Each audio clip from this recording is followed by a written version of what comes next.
So then in my mind, look what I did. I started realizing what he was saying was true, but I never admitted it. Instead, I was taking this and mixing it. And when I would go give my next talk, I would say, so and so and so, and I would use what I learned from the Quran to explain what's in the Bible. Some of the people liked it, but some of them didn't. Because when I began to talk about salvation being based on what? And the Bible tells you in there, there's no Savior except God. It says it real clear. Jesus is not your Savior, God is.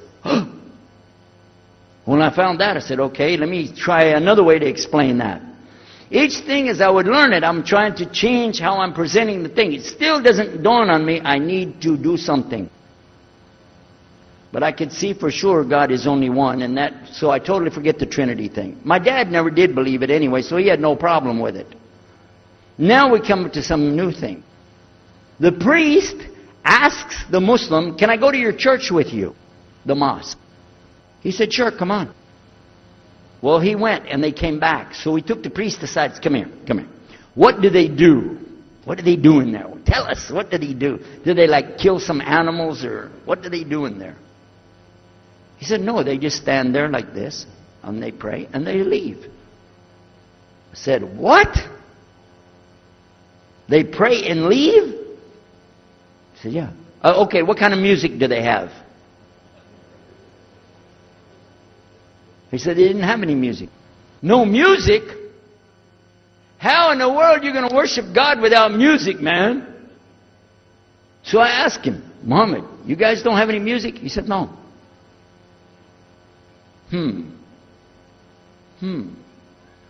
Now, I'm in the piano and organ business. I said, how many mosques are there in the world? He said, millions and millions and millions of them. And I said, none of them have a piano. He said, no. Any of them have an organ? He said, no. Oh, man, I can get rich. Just introduce some music to these guys, put it in there, you know, bound to be. I said, do the Arabs have any music? He said, oh, Arabs have music. I said, boy, I got it figured out, boy. I can see my next $1 million coming right straight up at me, you know. So then the priest asked again another time, he wanted to go back to the masjid again. He went, this is middle of July, 1991. He went to the masjid with him again. And by the way, this masjid, Sheikh Muhammad Jabali knows it very well, is on Medina Drive in Arlington, Texas. And that's where they were going to, because we were living in Midlothian, just south of Oak Cliff and south of Dallas. So they didn't come back. All night we're waiting. What happened? Very late they came back. And when he came in, I looked. There's Muhammad. I recognized him. Who's the guy with him, though? He's wearing a white jalabiyah, white dress like this. Has a white pillbox cap on his head.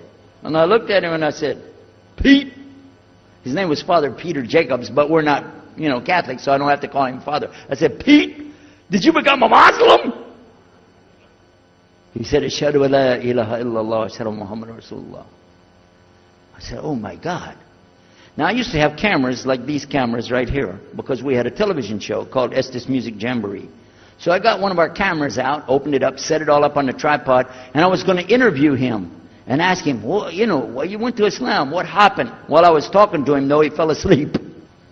So it was still in my mind, and I was thinking, what am I going to do? This is too amazing. Now here I'm preaching to the people, and I'm trying to change what I'm saying, and here's a priest, just became a Muslim. My father's saying it's a good deal, it sounds all right to him. I don't know what to do. So I decided, I'll talk, make mashura. I talked to my wife. We have an apartment upstairs. We were in our apartment up there, and I'm telling her, a priest became a Muslim today. What is that? And can you imagine what they were saying about the Quran and saying about this and so and so? All of a sudden, she said, I want to get a divorce. Oh, whoa. It's not the subject, but what happened? She said, no, all this talking about religion and talking about Islam, and so I can see. I said, oh, no. No problem here. No problem. I said, you thought no, I was just observing somebody else. No, I'm not interested. Trust me. I don't want to be with those Muslims. Last thing I want to do is be with a Muslim. No way. Just put your mind at ease. She said, I need a divorce. I said, where are we going with this again? What's the problem with that? What happened? She said, a Muslim can't be married to a Christian. I said, what? No, wait a minute, hold on. I don't, look at me. I'm telling you, I swear I don't want to be a Muslim. Okay? Okay? And even if I did, don't you remember what he said? A Muslim man could be married to a Christian woman. It's not a problem. But I'm not saying I won't do. I'm just saying it's not a problem. She said, that is the problem. A Muslim woman can't be married to a Christian man. I want to be a Muslim, so I need a divorce. I'll never forget, I was sitting right on the edge of the bed, just sitting there, and I almost fell over. I said, at last, I can tell the truth. I can say it. I didn't realize that she liked the idea. I was afraid. I said, okay, the good news is, I too want to be a Muslim. You know what she said? I don't believe you. I said, no, really. I was just saying that because, but for sure, just so you know, I want to be a Muslim. I've been thinking about it. I want to be a Muslim. We're both going to be Muslim. Alhamdulillah, this is going to be great. Right? You know what she said? I don't believe you because you're either lying right now or you were lying 5 minutes ago when you said you didn't want to be a Muslim. And either way, I don't want to be married to a liar. So get out. So I started leaving. I'm walking down the stairs of the apartment. I'm down to my father's part. I said, wait a minute. Where am I going to go? This is my father's house. I just got thrown off of my own property. What happened here? So I went to get to Muhammad and I woke him up. I said, come, you and me, we got to talk. Come with me. And we went outside the house and we walked those country roads in Midlothian, Texas, until the time for the sun to come up at dawn.